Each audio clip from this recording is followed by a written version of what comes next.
Okay, this should be fun. I'm going to hook up a mini split heat exchange unit. So these two boxes are the inside heat exchanging units, and the big box is the outside unit. The concrete pad for the mini split. So that worked out pretty good.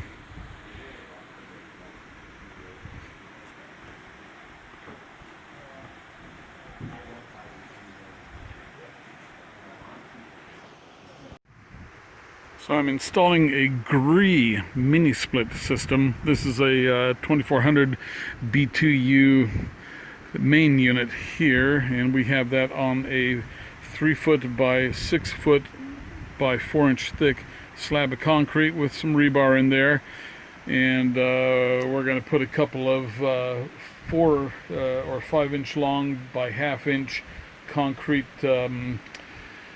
expansion anchors in there, and then we will route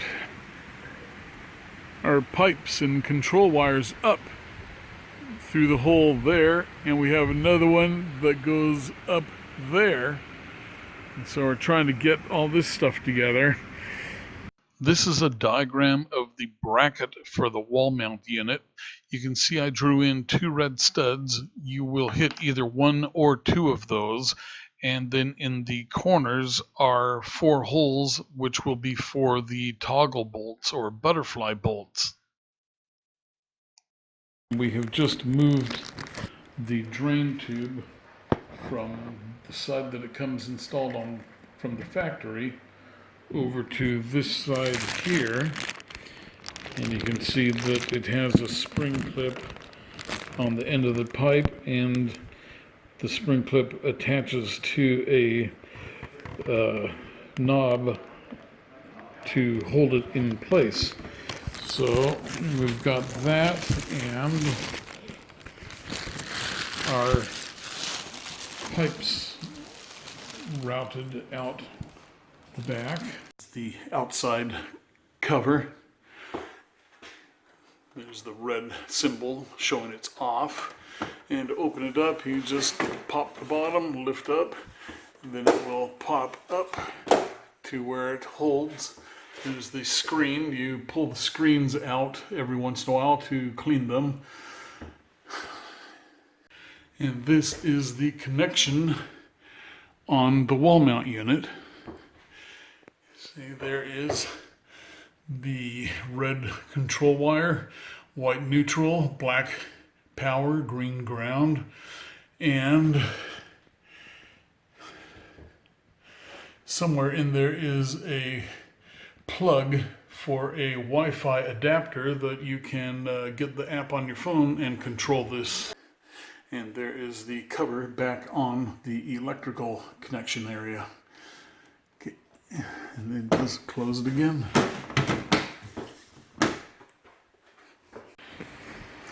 Okay, so I'm going to show you how you route the refrigerant lines, the electrical, and the condensation drain. Now you see we have the wall unit is mounted right here, and unfortunately once you get this mounted and your hose is routed out through the wall, you can't just take it back off, because they come out through the wall here and take a turn, and that is it. They are in until you take it back out deliberately, like from replacement or fixing. So anyway, you drill a hole through the wall.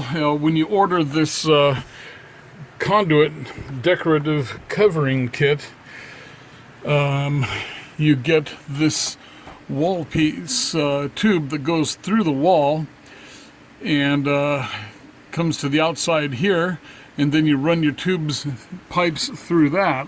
And what's nice is that it's a moisture seal in your wall space so that no outside moisture or whatever can get inside. So we have that through. We've got a nice tight hole, and then we have it siliconed sealed around, trying to keep all the bugs out. And now this here's another thing we do here is, you see the blue here, that's a little piece of PEX pipe.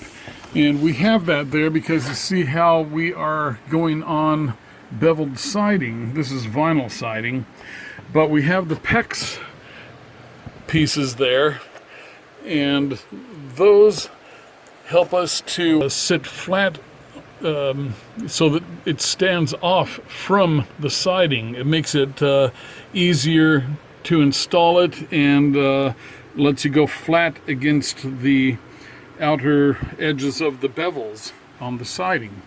So anyway, you put your wall mount unit up inside, and your hoses, pipes, electrical go through this hole here, and they come out, and your hoses or your pipes, refrigerant lines, connect. This is the line that goes down to the air conditioning unit, and you can see the pipes come down there and hook into the unit. And you can see there's a lot of sweat on the lines, so they are working. They are definitely getting cold up here. And when you bend these, you want to carefully bend them. You don't want to kink these pipes. If you kink them, you're in for trouble, because then you have to redo them. You might be able to flatten the kink out, but chances are you'll have to replace it. So anyway, there you go. The conduit decorative kit is a real nice touch to have. This is the outer cover for it, so we're just gonna put this back on now, and I'll put it on down here. You see it interlocks there, and over on this side we'll just push that on, push it on here, and stuff it into the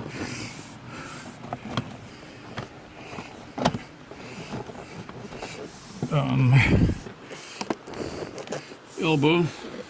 Sorry for the camera work and trying to connect this thing and everything one-handed like. Okay, there you go. So you see everything is all connected and interlocked again. And then this is our weather head. So that goes over the hoses, and it has a little bit of a hump in its arc to accommodate bending these pipes. Okay, so it just slips on like that, and then we have 3 screws that hold it together, one on the top and one on each side. So I highly recommend the decorative conduit. It's just a nice touch, gives it UV protection on all your wiring and insulation, and it looks a lot nicer on the house. Okay, all right, so that is how you route the pipes. They come in through the wall, and then you make your connection with the refrigerant lines out here, and your electrical connection inside with the wall unit. We are flaring a pipe, copper tube. You see there's the flaring tool, and it's 1/2-inch copper tubing, refrigeration tubing. You have to use refrigeration tubing for air conditioning equipment. And we have cut off a section of coil. We're going to cut off a section of this coil too.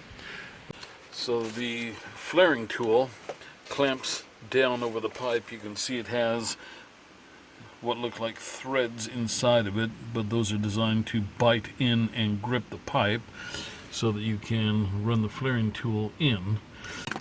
Okay, sorry for the camera work. Okay, let's get the flaring tool off of there, and there you see we have a flare, and that the nut slides over it. It's kind of a tight fit, but it'll go.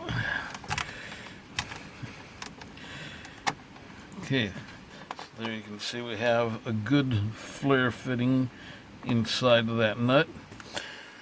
And you have to, when you cut the pipe, you see how it gets a ridge on the inside, and you have to take your pipe cutting tool and remove that burring on the inside. Otherwise you end up with a bad flare. And let me see if I can find that example here. We have a bad one here somewhere. It's right here. There. Okay, you can just see on this one here a little bit of rollover on the edge. And this was actually not too bad of a flare, but it ended up that we needed to shorten the pipe because this unit has a 3/8 inch connection on it. So we needed a 3/8 to 1/2 inch adapter. Okay, so let's take a look at this. This is the exterior weatherproof fuse block, and this is the power disconnect on the outside to service the Gree heat pump AC heating unit. So to deactivate it, you pull the fuse block, and there's a couple of 30 amp fuses in there. You see the contacts below, which the blades of the fuse block slide into. But when you flip the blade over, you see that there is nothing up there for them to slide into and make contact. And you see here it says off on the fuse block. So it's a pretty good little setup to service the equipment. So now let us put it back into the on mode. And now we have the power block. The fuses are engaged again. We've got all the electrical connections are made now. Here's the main in, and this is where they come in. So you have line 1, line 2, and a ground.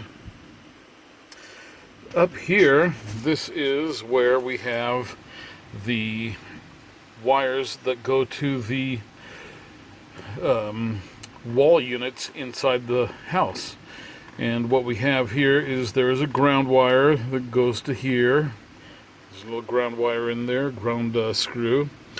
So N1, that is the neutral wire. You see the neutral is connected up to that. 2, that is the red wire, and that is a communications or system link wire. And that is how the wall unit remote control communicate with this main unit outside.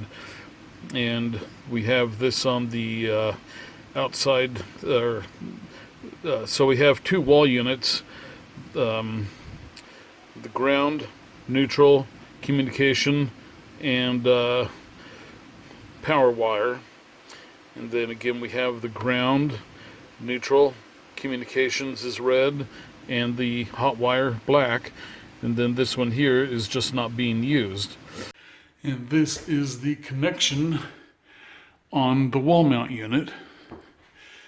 See, there is the red control wire, white neutral, black power, green ground. This is our outdoor power supply, and it just has a blade box with 2 30 amp fuses in it. And so the lines come across here and connect into the unit there. And you see the electrical. We have a flexible outdoor weather-tight conduit, and then for protection down on the ground and vibration, we have 1-inch split loom over that. That's the split loom there. This is why they call it split loom, because it's split. Okay. And then we have a watertight O-ring 90-degree connection there. And we are just finishing up vacuuming down the system. Okay. If you look at this here valve on the lower valve is the one that has the access port, and you see inside there is a Schrader valve, and this is also a 5/16 connection, so your regular air conditioning valve set hoses will not fit that. You have to get an adapter, and also you don't really need a full set of gauges to do this, because you can only plug into the low side of the system. You can't get into the high side, so you can just use the low side here and ignore the hot side, just keep it closed, and vacuum down the system with this gauge. Or for 25 bucks you can buy this setup here that has a gauge and a valve on it, and this is really all you need. For 25 bucks it's a lot more affordable. So you need a 5/16 hose, and you see inside of there that tab in the center that depresses your Schrader valve here, and you have to have that Schrader valve depressed to vacuum down the system and check for vacuum and make sure the vacuum holds for 30 minutes, then to check for 120 pounds pressure when you release the refrigerant. So we have that pressed in, then we hook the vacuum pump up to the other connection on the valve, the gauge, and we have our hoses tight on the compressor, tight here, tight there, and tight there. Okay, your gauge is now at 0, so let's flip the pump on and it'll go down to almost -30. Let me get this hose out of there, or the light. Okay. Open up the valve. Okay. And so you see it vacuums it down there. Ideally, you want to get to -30. -30 is like an absolute vacuum, so you may not be able to attain absolute vacuum. But you want to keep vacuuming for a half an hour. Make sure all of the moisture in the lines is vacuumed out. And moisture in the lines will continue to, as the pressure drops, water boils. So as water boils, the pressure comes back up, and so you have to make sure you boil off all the water in the system, and then let the valve monitor the system for half an hour to make sure that you maintain that -30 vacuum. And if it doesn't, you need to keep vacuuming either until the water is completely out or moisture is completely out of the lines, or you need to check for any leaks. So now we are going to close the valve. Okay, so we close the valve. Now I can turn off the vacuum pump and we can do our half an hour test. And I don't need the well, if I open up the valve, then we'll lose our vacuum. You see here. So you see that? You have to have that valve closed, otherwise you will lose your vacuum. All right, let's do the vacuum down again. Am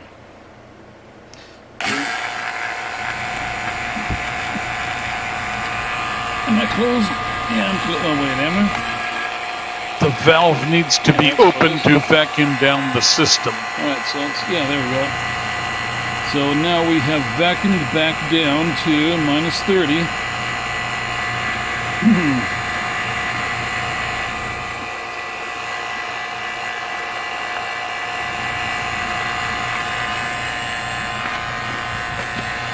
Yeah, so we are down to minus 30, so let us close the valve now. Okay, now you are in the test mode. The valve is sealing off here, but this is still connected to the gauge. Okay, so you can see that we have lost our vacuum, so we'll turn off the vacuum pump, but we still have vacuum inside the gauge. So now you want to hold that for half an hour, and we will just consider that a half an hour has passed now.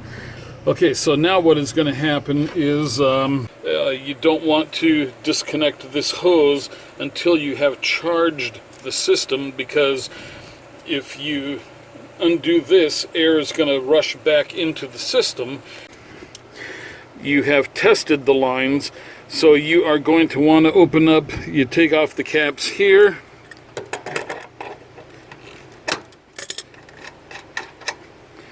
and you see there is an Allen wrench, Allen key inside of that, or a Allen bolt, whatever. So you unscrew that, and that will release refrigerant from the high pressure side, and that will blast through the system. And you unscrew the bottom, and you do the same thing here. Open up that valve there, and the refrigerant will complete the cycle and go into the low side, the low pressure side of the air conditioning unit. So now that you have your pressure in the system, this gauge here is going to go up, and that is the pressure. 120 pounds of pressure on the button, which is exactly what you want. And so when you do open up the valve after vacuuming down the system, that is what your valve will say. And then you unscrew it and you get that little puff, and that's the end of it. And we put the cap back on. Done. So we have just the upstairs unit functioning right now, and you can see how much water is coming out through its condensation drain tube. So it's quite a bit of water. There's the inside unit temperature, and we have a nice cold breeze coming out